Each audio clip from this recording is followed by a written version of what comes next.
Halo semuanya, perkenalkan nama saya Dewa Nugroho dengan NIM 204111074.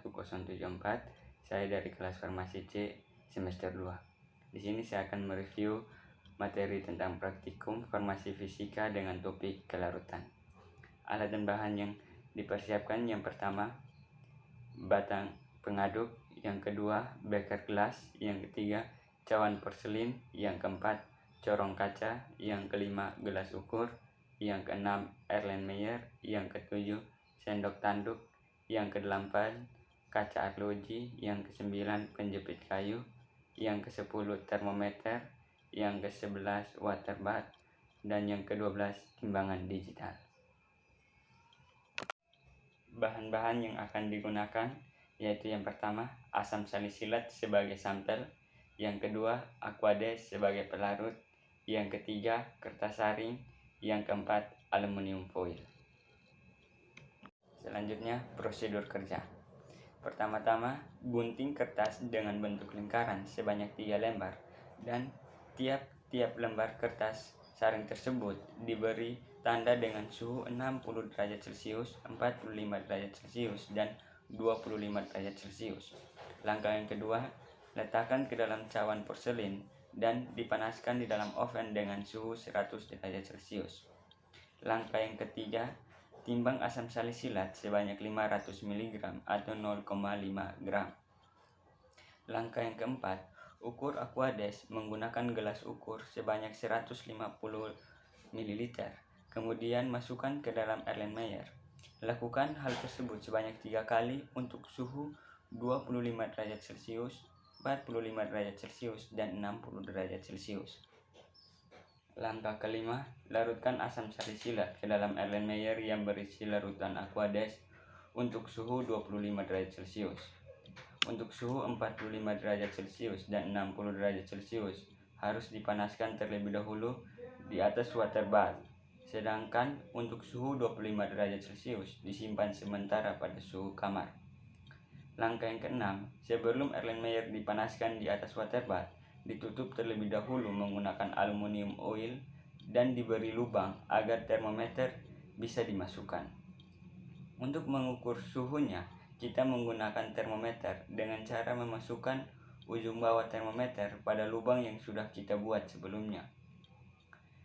Ketika suhunya sudah mencapai 45 derajat Celcius dan 60 derajat Celcius, barulah kita bisa memasukkan sampel untuk dilarutkan. Langkah yang ketujuh, kocok terlebih dahulu ketiga Erlenmeyer yang sudah dimasukkan sampai larut. Langkah yang ke-8, setelah 10-15 menit, keluarkan kertas saring yang tadi kita keringkan dan bungkus kertas saring tersebut menggunakan aluminium oil agar tidak terkontaminasi. Setelah benar-benar kering, timbang kertas saring tersebut untuk mengetahui beratnya. Kemudian catat hasil timbangannya. Sebelum digunakan, kertas saring dibasahi terlebih dahulu menggunakan aquades. Setelah kertas saring seluruhnya basah, barulah kita menyaring larutan yang sudah kita buat tadi. Saring hingga residunya tertinggal di kertas saring. Setelah disaring, kertas saring tadi dimasukkan ke dalam cawan porselin untuk dipanaskan di dalam oven. Panaskan kertas saring tersebut sampai benar-benar kering. Setelah kering, angkat dan timbang kembali kertas saring tersebut dan catat hasilnya. Baik, dari data pengamatan yang kita peroleh, kita dapat menghitung perhitungan.